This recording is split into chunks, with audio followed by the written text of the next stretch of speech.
Is a recession still looming? The new jobs report data out for September, and Yahoo Finance is breaking down the numbers. We spoke to financial experts and economists to discuss the report and how it will affect Fed policy. Blowing past expectations, with 336,000 jobs added during the month, unemployment rate staying flat. Now, this contrasts a bit with recent data out from Manpower Group that showed that post-pandemic hiring trends are moderating and that the labor market is starting to adjust to this new normal. Let's talk about what's going on right now, what we could expect going forward. We want to bring in Becky Frankwitz, a Manpower Group president. Becky, it's good to see you. So this contrasts the government data here well above expectations. Compare that to what you're seeing from your data. Is there a little bit of some inconsistency, perhaps? Yeah, so first, what a blockbuster report. I mean, let's start there. It definitely proves the ongoing resilience of the American consumer. And Shauna, you said yourself, they're valuing eating out, time with family. We see that in the leisure and hospitality numbers. We saw that in the food service, eating out numbers. I mean, a blockbuster report. However, our data shows like the fall season is coming. We're starting to see some cooling in the real-time job postings. So remember, BLS is a look in the rearview mirror, and we can look day to day at what's happening across industries in our country. And what we're seeing is about a 5% decline month over month in job postings. So it's not winter yet, it's just a cooling season. And that's what we're seeing real time. The other thing we're seeing that's a little bit encouraging is we're seeing holiday hiring start to warm up. And so another positive. It's not our traditional holiday, Shauna. It's more click than brick. So think a little bit back to the COVID behavior where people are shopping from home, and Amazon is leading the way. As you saw their announcements, they're hiring 250,000 more people for the season, 100,000 more than last year. And so we are seeing Americans value rewards and experiences for themselves. And this holiday season will be one of more click than brick, and ops and logistics is another proof point there in terms of just a booming sector. But I'd say overall, we're seeing some moderation with some hot spots.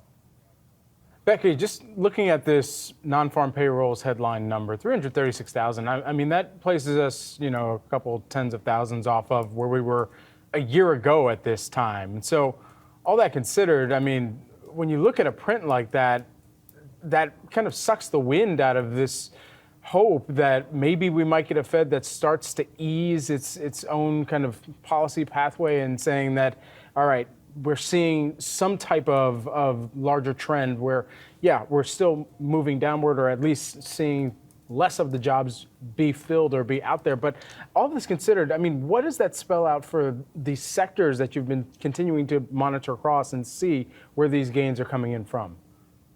Yeah, so again, I mean, what's fueling the economy is consumer confidence.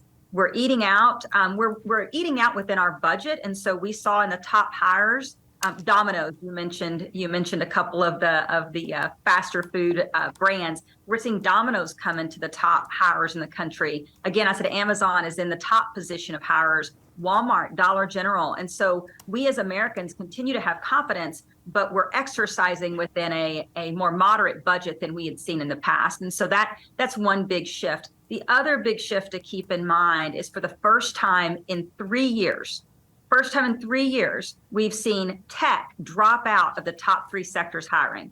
So number 1 is medical, number 2 is sales. Sales is because employers are readying for the comeback of the economy, so they want to be ahead of it.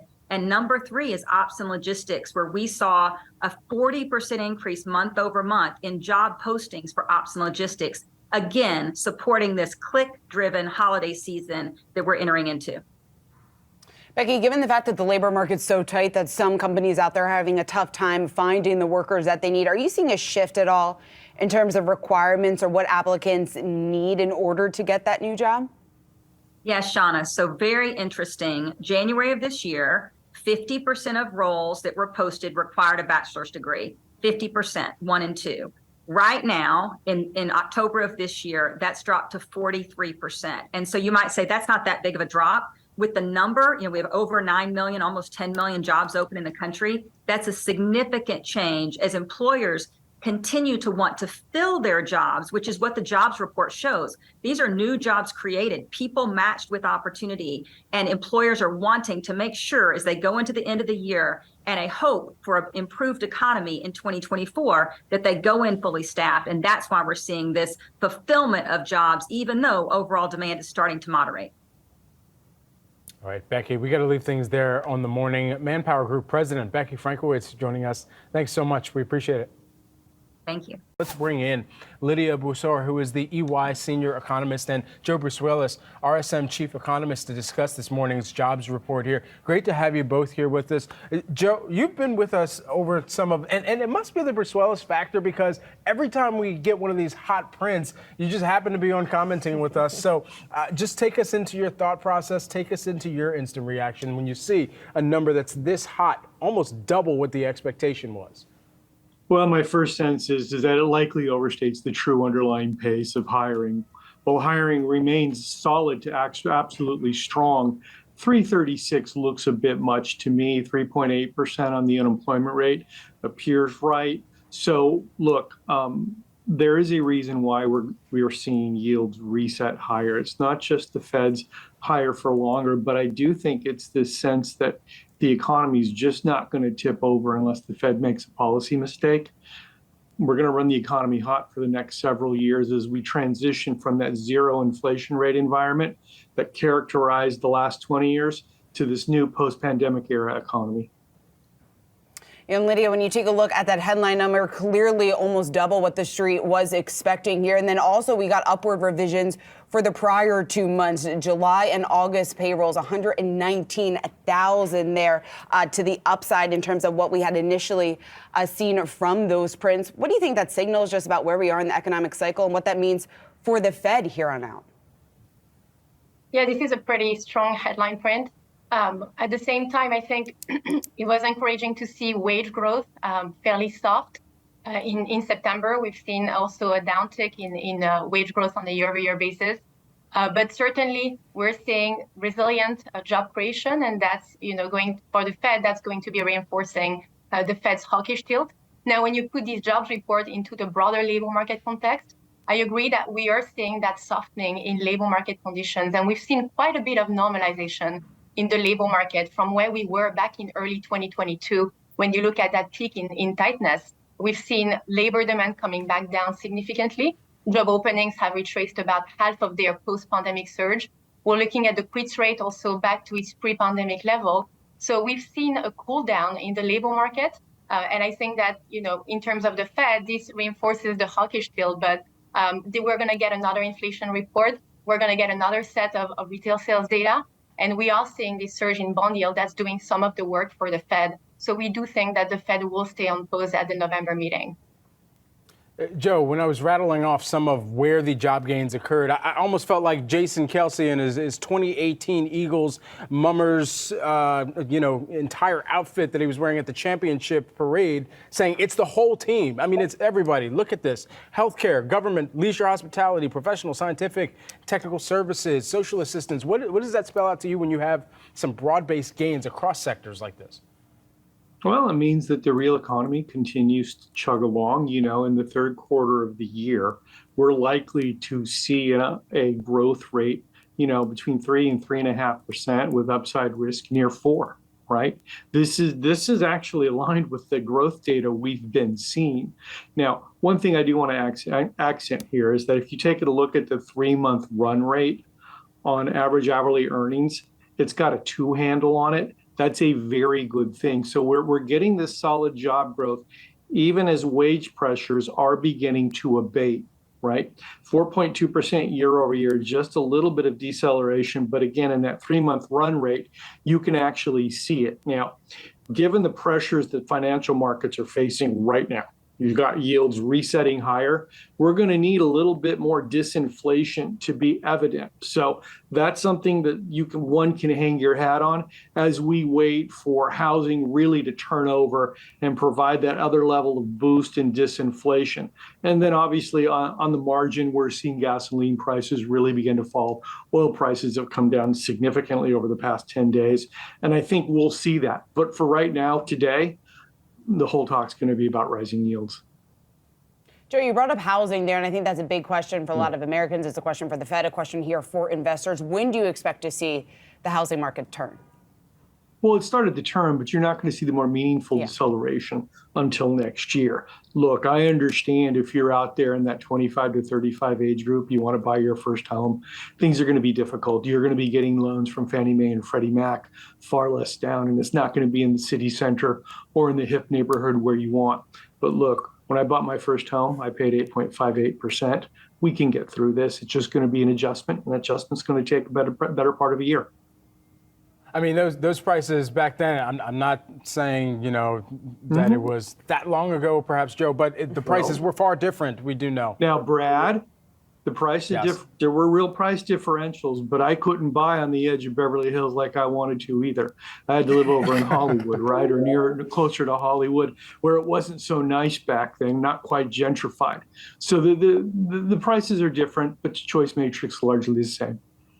I'm just trying to get a brownstone in Brooklyn. That's all I'm looking for here, Joe. Lydia, I want to bring you back into the conversation. Precisely, yes, thank you. Lydia, when you look across the wages data here, what jumps out to you? What is the Fed going to have to consider even more so, and how it relates to the mindset of the consumer and where they feel like they are still able to go out and shop, whether on necessities or discretionary purchases here, and what that means all in for the inflation battle that they've got? Yeah, so we're looking still at a fairly resilient labor market, and I think that we've already seen a lot of moderation when it comes to wage growth. But we're going to need to see more slack in the labor market to see that continued moderation in wage growth, which is going to help with bringing inflation back towards target. Now, I think when you look at where the economy is today, yes, the economy is still carrying positive momentum. We also are putting GDP growth in the third quarter at around 4%. But we do see a lot of headwinds for the economy as we head into 2024. And so we are expecting the economy to downshift and growth to fall below trend, and the labor market to continue to soften as companies face these higher interest rates and adjust to this higher for longer interest rate paradigm. We're likely to see less investment. We're likely to see also consumers downshifting in terms of their spending. So we do expect to see less economic activity, a downshift in economic activity, and that's going to help bring inflation back towards target. And we're going to see also more loosening in the labor market, pushing down wage growth as well. So, Joe, this comes in as a very, very hot print, but I ask you the strike question because clearly it was pretty muted in this print, given the fact that the Hollywood strikes, which were resolved, that was already factored in last month's report, and then the UAW strike was not counted in this report, given the timing and when it started. How big of an impact do you see that being on the jobs market here over the next month or two? Okay, right now it's just barely a blip. There's only been a relatively few number of people, I think around 2,600, who got laid off and will actually show up on the initial jobless claims over the next week or two. Look, even the broader strike is still small enough that it's just not going to make an impact. Now, should that widen out and capture all the approximate 150,000 United Auto workers, well, then it would continue for a number of weeks or months. We'd be talking about something different. But right now, that's not really an issue in the labor market. These labor strikes, they're solved relatively quickly, and then we just adjust and get on with it. Look, I think the bigger issue here is that as we're looking at the data, I noticed we had upward revisions to the previous 2 months. The run rate in job creation now is much stronger, much less than the 336,000 we saw in the month. I think the big question here is now, what's the Fed going to do now? We made the case that the Fed will and should continue on their pause in November, and we're setting up for a very big decision in December. Now, my sense is we'll see some of the September number, it'll be revised back down. It won't look as strong. But given where we're going, both nominal and real yields, Fed's going to have to pivot soon to focus on that real yield and then stabilize it so that they don't tip over the economy. Because even as they pause, these yields keep moving up at more financial tightening than I think the economy will be able to withstand early next year. All right, Joe and Lydia, always great to get your perspectives here. Joe Bruce-Wallace, RSM Chief Economist, and Lydia Busor, EY Senior Economist. Thanks so much to both of you for breaking down the jobs number for us. Robert, I'm going to have you break it down a bit here because as we've been watching the market, it's a strong reaction initially. We have seen this come off of session lows in terms of the majors. We've seen yields, sort of spike and sort of pull back just a bit. To what extent does this print we got today strengthen the case for another rate hike this year? Thanks so much for having me. And that's a great question. I think going into this week, the Fed was looking at a labor market that seemed to be moderating materially. The quits rate had normalized back to pre-COVID levels. Job openings were coming down. Job growth was moderating. And a lot of those factors got thrown in the other direction. You saw job openings surge in the latest print.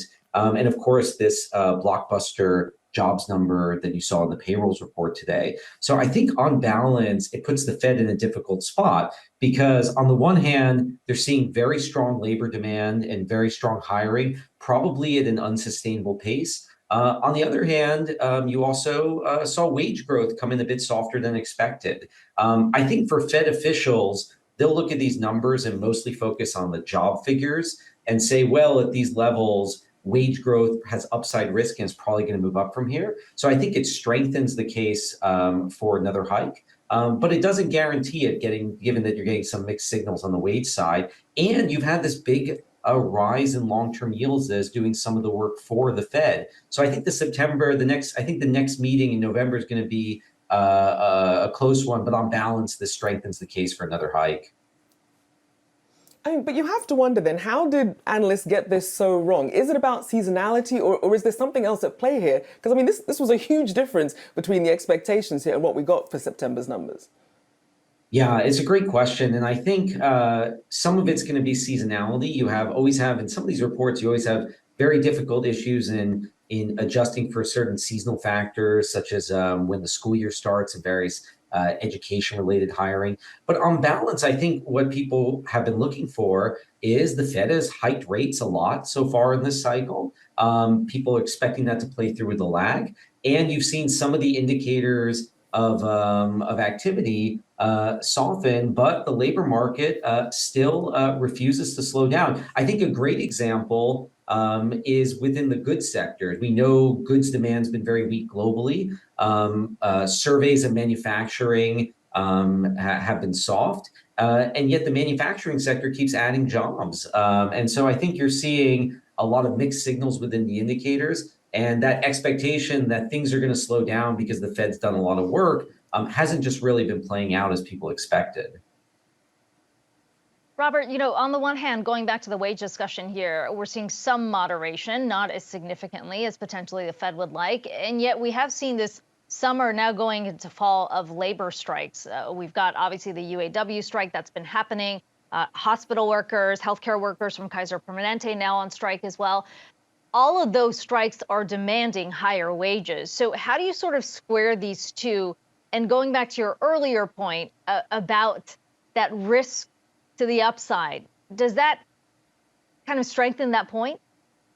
Yeah, absolutely. And I think these are the things that Fed officials are focused on. We're seeing in terms of private sector strike activity, the largest numbers we've seen in 2 decades. And the thing is, when you look at each individual strike, given the size of the labor market, they're not that big on their own. So for example, 150,000-ish auto workers, the labor market's about 130 million employees. So in terms of scale, each individual strike is not that large. But what I think it's signaling is that we're potentially in a moment where labor is demanding more compensation, and that could spill over not just into the industries that are striking, but other people within other industries that are watching these strikes and saying, well, I want to push for more higher wages in my contracts as well. So I think the strike reflect this potential push for higher wages that could potentially be persistent.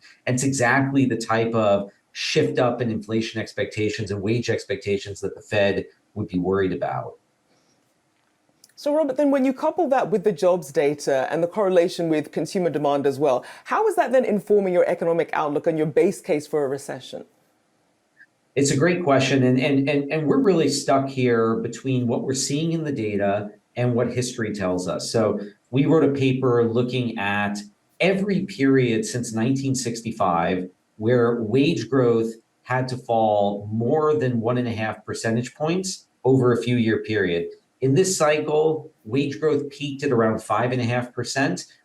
The Fed's comfort zone for wage growth is somewhere, we think, in the 3 to 3.5% range. So that means that the Fed needs wages to fall about another point to 1.5 from where they are now. And in all episodes that we found since 1965 where this happened, there were 5 of them. All 5 coincided with a recession, and all 5 coincided with a significant loosening in the labor market. So history tells us that given these dynamics, a recession is likely. But so far we've seen wage growth come down, inflation moderate, and the labor market remain very resilient. So it's possible this time is different. History would tell you a recession's needed to get that extra leg down in wage growth.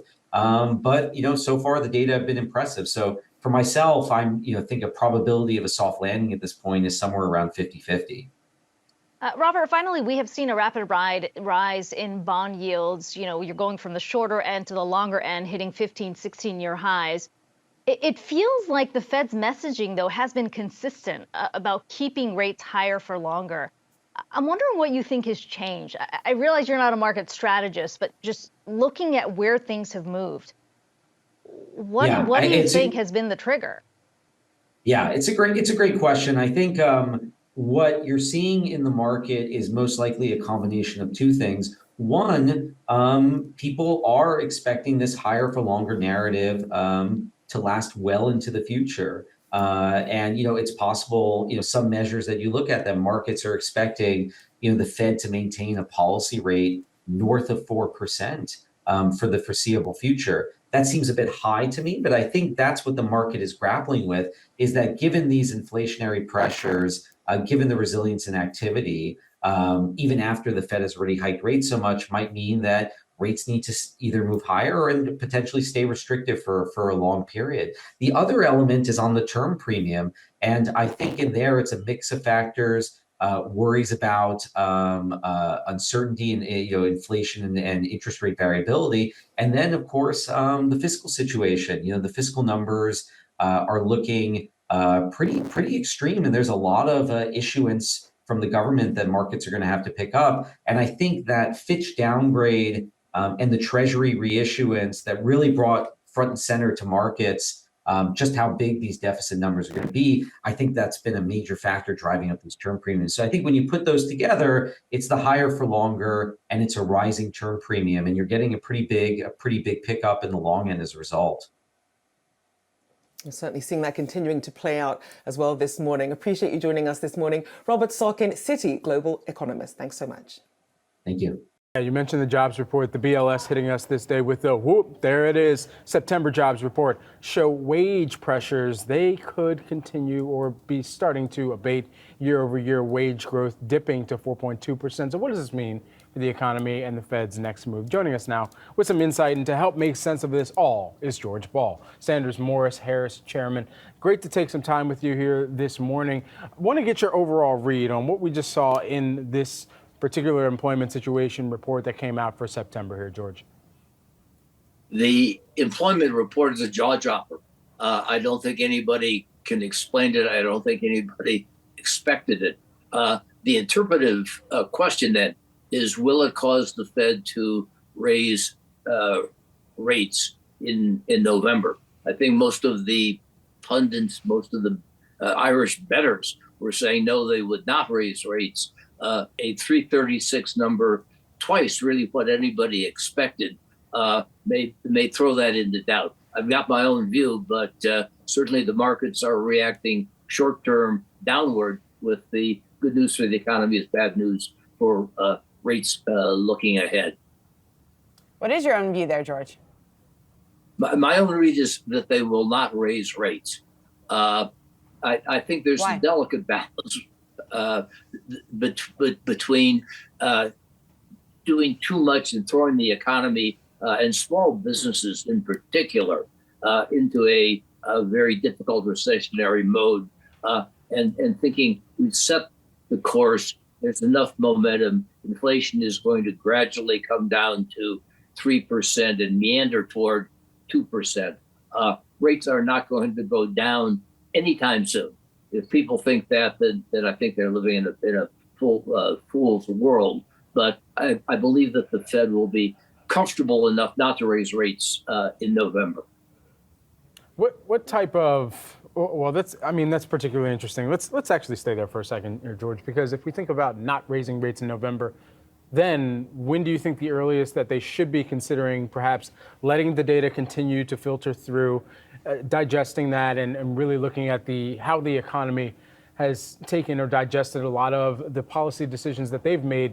Does that then put another hike into purview perhaps in early 2024, or are you looking at no more hikes and then eventually a cut? Strongest bet would be no more hikes through 24 and into early 25. A high probability bet would be no cuts in 24 or 25. If we get a cut, paradoxically, it's probably bad news. The economy is doing badly, and the Fed is worried that we're headed toward a recession or some steep slowing of economic growth. So I don't think we'll see a cut for a long time, and a cut might be bad news. Are we going to see a rate increase in 24? I think the Fed has patience and actually probably some emotional desire not to raise rates any further. George, we've seen this massive surge in yields, obviously yields pushing even higher on the heels of this very hot labor print that we got this morning. The bond market, 5%, has some market watchers drawing some comparisons to 1987, exactly what took place then when we talk about the massive crash. Are you seeing a risk or any sort of risk of something similar potentially happening? I don't think we're going to see catastrophe in the bond market. I think there are things working against the Treasury market, quantitative tightening being one of them, massive debt requiring more issuance, short bonds maturing, and with short rates where they are, it's really costly to refinance. Today, with a 480 on the 10-year, and for the first time, I think people are going to start to move money from money market funds, from the 1 month, from the 6 month bills toward the longer end of the market. I think we actually are reaching the inflection point where there's not going to be bond vigilantes requiring capitulating, but we are going to see people moving money into the 10-year, even into the 30-year Treasury, and we're near a top. George, what are investors to do then? Because by your estimates, or at least what you're expecting for the Fed to do, or believe that they will do, this would signal in all clear, even though this report doesn't necessarily signal that here from the jobs perspective. I think that the Fed has done its job. Look, you're seeing rates in the Treasury markets. Interest rates are going up much more than they have in the high-grade corporate markets. The problem is really more with the Treasury than it is with what I call the national finances on the private sector side of things. So the Fed, I think, can sit back, they can wait. This jobs report is very surprising, but there still is a big pickup in bankruptcies and interest deferrals among particularly smaller companies. And the Fed does not want to crush small business. All right, George Ball, Sanders Morris Harris, Chairman, thanks so much for joining us here this morning. I want to welcome in Acting Labor Secretary Julie Su. Secretary Su, thanks so much for joining me. So good to see you again. Great to see you as well. A blowout jobs report, much higher than expected, breaking a 3-month trend of job growth below 200,000. What do you owe to this? Is this an anomaly, or how does this inform your outlook for the job market? I think two things. One is that this is further sign that our economic policies are working, that we have a strong, robust economy where people want to work and they're finding work. The second is that the overall trend is definitely for, towards stability. The average job growth over these 3 months is about 266,000. It's less than it was a year ago for that same 3-month average. And that is what we want to see when we want stable, steady growth in a stable, steady economy. Today is National Manufacturing Day. We saw 17,000 jobs created in the manufacturing sector, continuing that upward trend. And I understand the Department of Labor is announcing an advanced manufacturing registered apprenticeship series. That's right. Tell us about that and what that could mean for manufacturing jobs in this country. So President Biden has talked about a manufacturing boom, right? Wanting to make sure that we make things in America, and that is part of an industrial strategy that helps to lift up the American economy and America's workers. Today is National Manufacturing Day. We are also announcing an apprenticeship program that will help to make sure that working people, including those who have not seen themselves in these jobs before, get the pathway to those jobs. Since the president came to office, 815,000 manufacturing jobs created, and we're just getting started. We're just seeing the effects of all these historic investments, and so looking to really help to power the future of manufacturing through American-made goods by American-made workers, especially in good union jobs. Speaking of manufacturing and unions, the UAW strike now in its third week. Ford, GM looking to lay off workers temporarily. It seems that both sides come closer, and then the UAW says that they need more. What are you telling both parties now? Well, I think it always looks like the parties are really far apart until they're not. In any negotiation, that's the case. And what gets said publicly can also be quite different from what is actually happening at the bargaining table. I think the parties are working through some really complicated, difficult issues in a moment in which we are seeing unions able to demand more at the bargaining table for their workers generally, right? We're seeing also broad support for unions, more than we've seen in 50 years.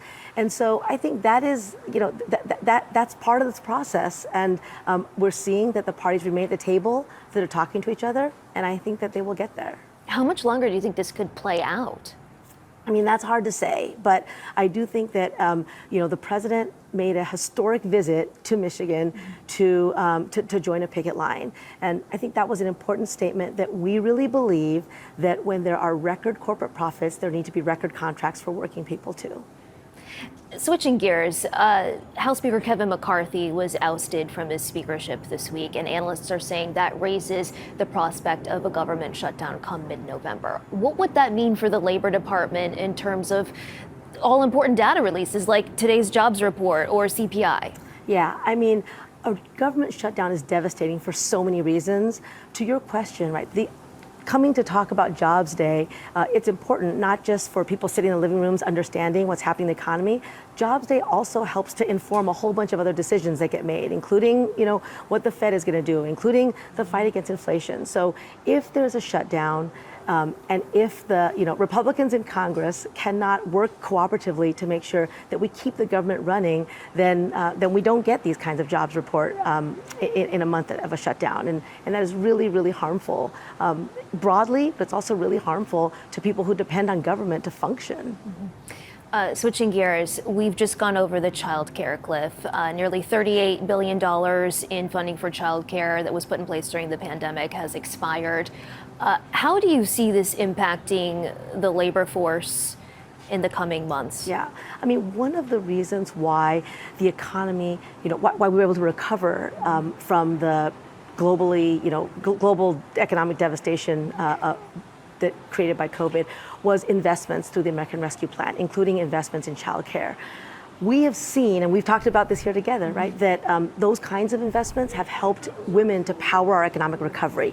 Women were most devastated when COVID hit, but also recovered faster. And our labor force participation rate remains at record levels over the last few decades. So the drop in support for childcare, it can be very devastating for women, not just childcare workers, but for women mostly women, right, who depend on childcare in order to be to be in the workforce. If Congress can't get a supplemental pass to renew this funding, what's the prospect if they were to pass something like a child care tax credit, expanding that, tax credits in general for child care? How could that impact women's ability to participate in the workforce as well as their wages? Right.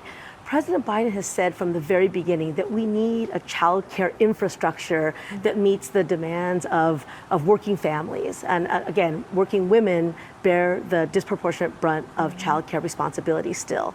And so anything that Congress can do to extend and expand and really stabilize support for child care is something that I think would be really good for the economy and a really good investment in equity. Secretary Sue, thanks so much as always for your insights. So appreciate it. Thank you. So great talking to you always. Shauna, I'll send it back to you. Well, September jobs report blew past expectations, but even with huge gains, the ongoing strikes took a bite out of numbers. Here with the latest is our very own Alexandra Canal. Hey, Ali. Hi, Rochelle. That's right. The Hollywood strikes registered yet another hit to the jobs report last month as the writer's strike reached its conclusion while the actors remain firmly on the picket lines. According to that data released by the BLS this morning, employment in motion picture and sound recording industries decreased by another 7,000 after falling by 17,000 in August, reflecting the impact of labor disputes. And since the strikes first began in May, employment in those industries has declined by 45,000. Now, even though we have seen the writer's strike end, the actor's strike is still ongoing. The union, SAG-AFTRA, they will continue to meet with studios today after restarting negotiations earlier this week. The hope is that a conclusion can be reached soon so Hollywood can get fully back to work, because we have seen a significant impact on the U.S. economy, not just with these job numbers. Milken has estimated that the dual work stoppage will cost the U.S. economy $5 billion plus, primarily due to those lost wages. And we know that just beyond Hollywood, there are strikes in other industries, like the auto workers, for example. We did not see the UAW strikes be mentioned in this report, but that doesn't mean that we won't see that strike activity reflected in future jobs reports. Remember that the writers' strike started in May. We didn't see that hit until August. So likely more pain to come as these strikes present yet another challenge to this labor market, despite that blowout jobs figure that we did see earlier today. Allie, October was always seen kind of as a deadline, especially for SAG-AFTRA as well as WGA, to get a deal done so you can salvage the year, so to speak. I mean, we're at October 6th right now. What's the expectation here in terms of how quickly some of the production can bounce back if SAG-AFTRA reaches an agreement? I think we're still going to have to wait until 2024 to really see a lot of our favorite shows come back, to really see the box office return. We've already seen that impact happen so far. If you just take a look at some of the top movies that were supposed to come out in the fall, that Dune sequel from Warner Brothers, that was highly anticipated, that was pushed into 2024. So even though it's definitely a good sign that we're seeing writers come back to work, we still need the actors as well to get some of those scripted series up. That being said, we have seen those talk shows, the late night television return, or they are going to return over the next few weeks. So I think once we see the actors get back on board, it will be pretty quickly that we'll see some return and activity there. But it's still going to take some time to get people back to their jobs. But hopefully by early to mid 2024, we start to get a little bit back to normal, because I know I'm missing some of my favorite shows, and I don't want to have to wait 2 or 3 years to see the next season of The Summer I Turned Pretty. I mean, season 3, we got to get it going now. So I'm hopeful that we will see a return to work very soon for Hollywood. We're joined by Julia Pollack, ZipRecruiter chief economist. Julia, thanks for being here. It's been so interesting to me over the course of the session to see the perception of the jobs report kind of change here. And I'll ask you the question that's now on our minds that Josh posed earlier, which is, can you get disinflation while still seeing a job market that is growing like this? So that is the big question, and that is why markets have been so topsy-turvy today. We have all thought for the longest time that there was a big trade-off between inflation reduction and the labor market. And what the past year has told us is perhaps there isn't. We have seen jobs grow. We've added 3.2 million payrolls over the last year. The household report has shown an increase of 2.7 million employed Americans, while we've seen a meaningful reduction in inflation. The last three PCE inflation reports that the Fed tracks most closely were very encouraging, with core PCE inflation just above 2%, very, very close to the Fed's target. And this wage growth number, if you zoom in on the last 3 months, it's just 3.4%, perfectly consistent with 2% inflation. So, Julia, let me ask you this. So this was a blistering report, crushed expectations, but what's your outlook, Julia, for the U.S. labor market from here? So the official estimates of what's going to happen next don't look so great. If you look at the Congressional Budget Office, if you look at the Fed's SEP, their projections, they all think that unemployment is going to rise. But if you went back a year, that was the case, and they were all proven wrong. The Citibank surprise index has been in record-breaking territory because we've all been getting it wrong for over a year now.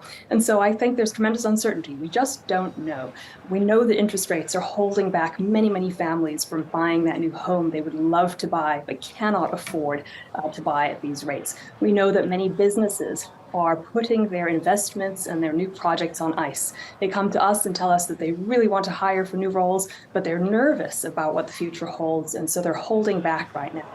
How much more would this labor market be growing if it weren't for the restrictive rates that we're seeing? That's, I think, an amazing question to ponder. That is an amazing question. Well, you work at a place that also has some extra insight into all of these issues, right, at ZipRecruiter. And so I'm wondering what your own internal data is telling you about what's happening with the pace of hiring and any kind of forward-looking indicators. Sure. So online job postings across the web are just about right back to their pre-pandemic level. And that's consistent with the official data, too, that shows that quits rates, hires, that pretty much all of the key labor market indicators are back to normal, back to a sustainable, healthy, positive place. We also know that the sentiment data has been very weak, and our surveys of job seekers show why. They're feeling unprecedented financial stress. And so while many workers are seeing lots of opportunities, they think those opportunities just aren't enough to help them keep maintain their household spending. And Julia, if you look under the hood of this report, there was just some interesting moves in the different industries and sectors. Private sector job gains here, they were driven in September by leisure and hospitality, added about 96,000. Restaurants, economists are pointing out, have actually finally returned to their pre-pandemic peak. What's your outlook for that? First of all, I guess, Julia, what explains some of those trends in that sector, and what would be your outlook going ahead for it? So I think it's important to note that leisure and hospitality, and restaurants, while they've returned to their pre-pandemic employment level, are far below their pre-pandemic employment trend. Were it not for the pandemic, restaurants would have grown and boomed and added more than 1 million jobs by now. That is an industry that the Bureau of Labor Statistics expects to add a very high number of jobs over the next decade. It's one of the fastest growing sectors. Americans like to go out and eat. So this industry, it's almost a miracle that it has recovered to the degree that it has, because it was so heavily disrupted during the pandemic. It's not as though all the jobs have come back. They have shifted. There's been a large decline in full service restaurant employment, more than 200,000 jobs lost, a big increase in limited service restaurants, cafeterias and buffets, the places that serve office workers, they're down 35%. So what it shows, I think, is that this industry has pivoted, it's adapted, and it's managed to find a way to meet demand where it is. We were talking earlier about some of the other indicators within the jobs report as well, things like hours worked and the participation rate, the household survey, and some of the indicators within that. Are there any areas there where you think that we will see some further improvement, or I guess negatives, depending on whether you're the Fed? So this month, the household survey was flat. Nothing really happened there. But if you zoom out it's also a pretty strong report over the past year, and it has shown meaningful improvements in participation and employment population ratios. The unemployment rate is an interesting one, but I think what it shows there with the 3.8% rate rather than a sort of record low 3.4% rate is that this economy is no longer overheating. It is in a sustainable place.